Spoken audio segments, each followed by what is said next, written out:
last week we read the story, The Relatives Came. And we noticed that when the relatives came, the family was doing something really, really exciting that made them feel really happy.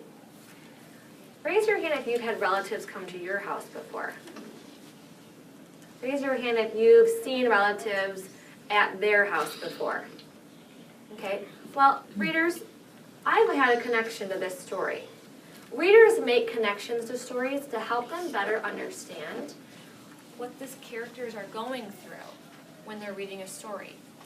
I had a connection to the text. I had a text-to-self connection.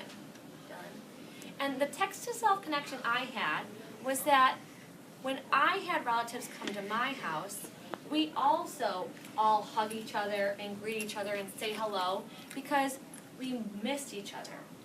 We missed each other because we haven't seen each other in a long time and because we love each other. So I knew when the characters had their relatives come over, they were happy because the relatives were visiting that haven't visited in a long time because of my text-to-self connection. I'm going to have you try and make a text-to-self connection with your partner in a moment after I read this page from The Relatives Came. Would you please put yourself in a crisscross applesauce position and put your eyes on the speaker so that you can hear what part you're going to make a connection to? The relatives weren't particular about beds, which was good since there weren't any extras. So a few squeezed in with us and slept, and the rest of us on the floor. Some with arms thrown over the closest person, and some with an arm across one person and a leg across another. It was different, going to sleep with all that new breathing in the house.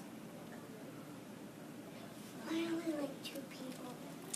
First graders, in a moment, you're going to turn to your partner and you're going to talk about a connection that maybe you had with the story. Thumbs up if that makes sense. I'm missing 4 thumbs. You're going to turn and talk to your partner about a connection you might have had with this story. Okay, ready? Go ahead and turn and talk.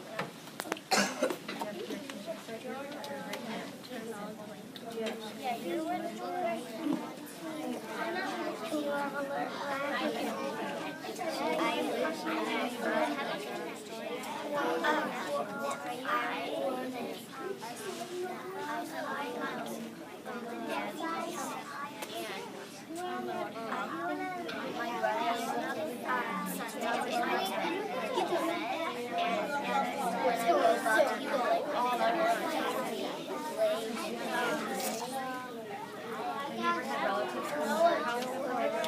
Did you ever go to your grandma's house? Do you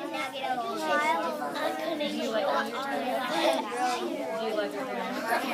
Do you think the characters in this story love their relatives?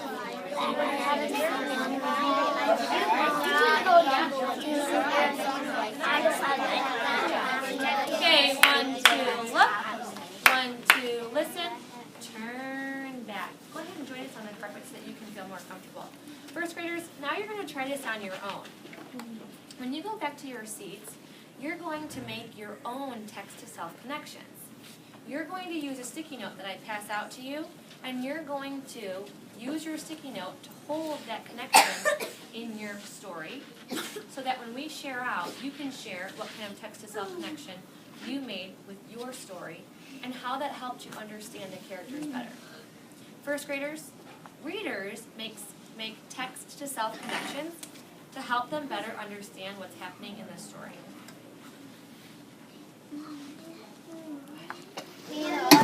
Okay, Julia, how many books are you shopping for today? 10 books.